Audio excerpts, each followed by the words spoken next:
Bir dönem iyi araba kullanmak gerçekten bir yetenekti. Çünkü manuel vites sadece bir şanzıman tipi değildi, bir ritimdi. Debriyaja basmak, motor sesini dinlemek, devir çevirmek, vitesi hissetmek.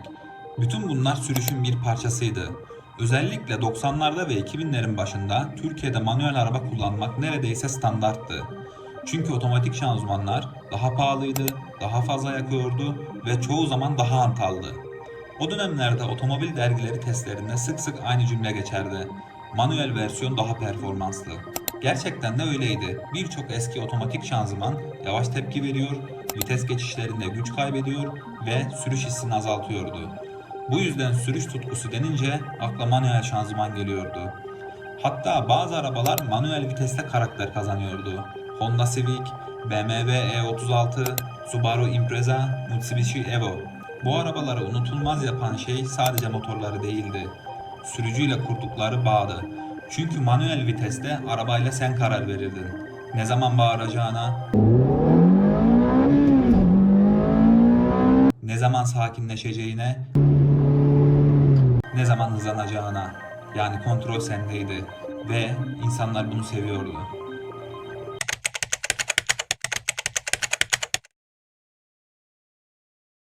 2000'lerin sonlarına doğru otomotiv dünyasında çok büyük bir kırılma yaşandı. Otomatik şanzımanlar artık değişmeye başladı. Özellikle çift kavrama sistemleri, gelişmiş tork konvertörleri ve CVT teknolojileri dengeleri tamamen değiştirdi. Eskiden otomatik şanzıman denince yüksek yakıt tüketim akla gelirdi. Ama bugün birçok araştırma ve fabrika verisi gösteriyor ki modern otomatik araçlar artık birçok manuel araçtan daha ekonomik. Çünkü bilgisayar insandan daha verimli vites değiştiriyor. Örneğin Porsche'nin PDK sistemi milisaniyeler içinde vites değiştiriyor.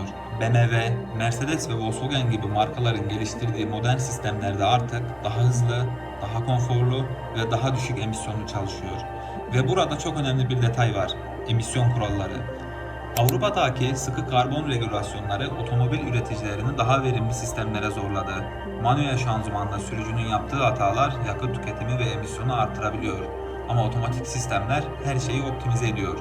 Bu yüzden üreticiler için manuel şanzıman artık bir avantaj olmaktan çıkmaya başladı.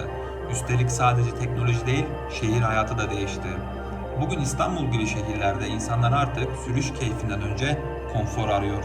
Dur kalk trafikte sürekli debriyaj kullanmak özellikle yeni nesil sürücüler için yorucu bulunuyor ve rakamlar da bunu destekliyor.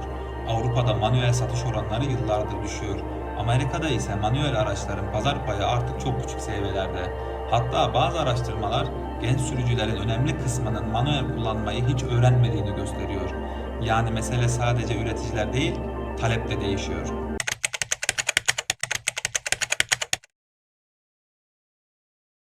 İşin ilginç tarafı burada başlıyor. Çünkü otomobiller hiç olmadığı kadar hızlı. Sıfırdan 100 km hıza 3 saniyede çıkan aile otomobilleri var. Elektrikli SUV'ler artık birçok eski süper otomobilden daha seri. Ama buna rağmen otomobil dünyasında çok sık duyulan bir cümle var: arabalar hızlandı ama hissizleşti. Bunu sadece kullanıcılar değil, otomobil gazetecileri de yıllardır söylüyor. Özellikle Jeremy Clarkson ve Chris Harris gibi isimler modern otomobillerin teknik olarak mükemmele yaklaştığını ama sürücüyü işin içinden çıkardığını sık sık vurguluyor. Çünkü manuel viteste araba senden bir şey ister. Doğru devri bulmanı ister, motoru dinlemeni ister, hata yaparsan seni affetmez. Ama tam da bu yüzden sürüş daha gerçek hissettirir. Mesela viraja girerken küçültülen bir vites, o kısa motor sesi, debriyajın hissi, vites kolunun mekanik geçişi. Bütün bunlar aslında sürüş deneyiminin duygusal parçaları. Modern otomatik şanzımanlar bunların çoğunu kusursuz yapıyor. Ama bazen kusursuzluk heyecanı azaltıyor. Çünkü manuel vitesli araba kullanırken sadece gaza basmıyorsun. Sürecin bir parçası oluyorsun. Özellikle spor otomobil dünyasında insanların hala manuel istemesinin en büyük nedenlerinden bir tanesi bu. Örneğin Porsche, marka birkaç yıl önce yaptığı açıklamalarda 911 GT3 gibi modellerde manuel seçeneğe olan talebin beklenenden yüksek olduğunu söyledi. Çünkü GT3 alan insanların önemli kısmı en hızlı tur zamanını değil, en saf sürüş hissini istiyor. Aynı durum Honda Type R, Toyota GR86, Mazda MX-5 gibi otomobillerde de görülüyor. Bu araçların ortak noktası şu: Kağıt üzerinde en hızlı olmaları değil, sürücüyü işin içine katmaları. Ve belki de en çarpıcı örnek Ferrari. Ferrari uzun yıllar önce manuel üretimini bırakmaya başladı. Çünkü F1 tipi pedal shift sistemler pistte daha hızlıydı. Nitekim Ferrari'nin eski CEO'su Luca Di Montezemolo bile bir röportajında manuelin artık performans açısından geride kaldığını söylemişti. Ama işin duygusal tarafı hiç ölmedi. Bugün manuel Ferrari modelleri koleksiyon dünyasında inanılmaz değerlere ulaşıyor. Özellikle manuel Ferrari F430'ların fiyatları otomatik versiyonlarının çok üstüne çıkabiliyor. Çünkü artık mesele hız değil, nadirlik, mekanik his ve sürücünün otomobille kurduğu bağ.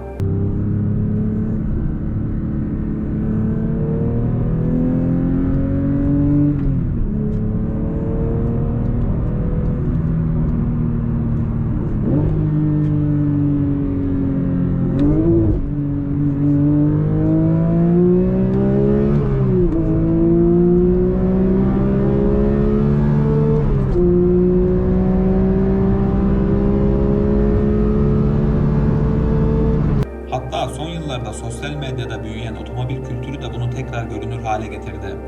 İnsanlar artık sadece hız videoları izlemiyor.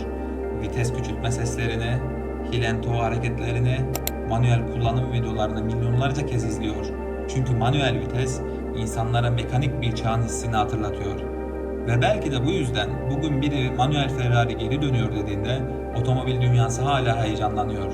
Çünkü bazı insanlar için araba kullanmak sadece bir yere gitmek değil, bir şey hissetmek.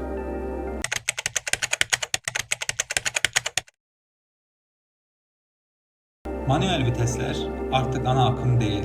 Bugün manuel vites bir zorunluluktan çok bir tutku haline geldi. Çünkü otomotiv dünyası artık elektrifikasyona, yazılıma ve otomasyona gidiyor. Elektrikli araçlarda klasik anlamda şanzıman bile yok. Yani geleceğin otomobilleri muhtemelen manuel hissinden daha da uzak olacak. Ama ilginç olan şu, teknoloji geliştikçe insanlar mekanik hisleri daha fazla özlemeye başlıyor. Tıpkı plakların geri dönmesi gibi, mekanik saatlerin değer kazanması gibi.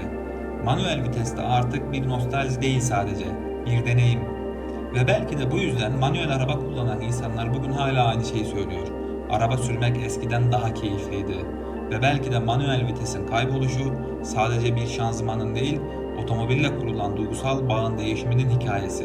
Sence manuel vites gerçekten gereksiz hale mi geldi, yoksa otomobiller teknoloji geliştikçe ruhunu mu kaybetmeye başladı? Eğer bugün 0 kilometre bir manuel araba alma şansın olsa alır mıydın?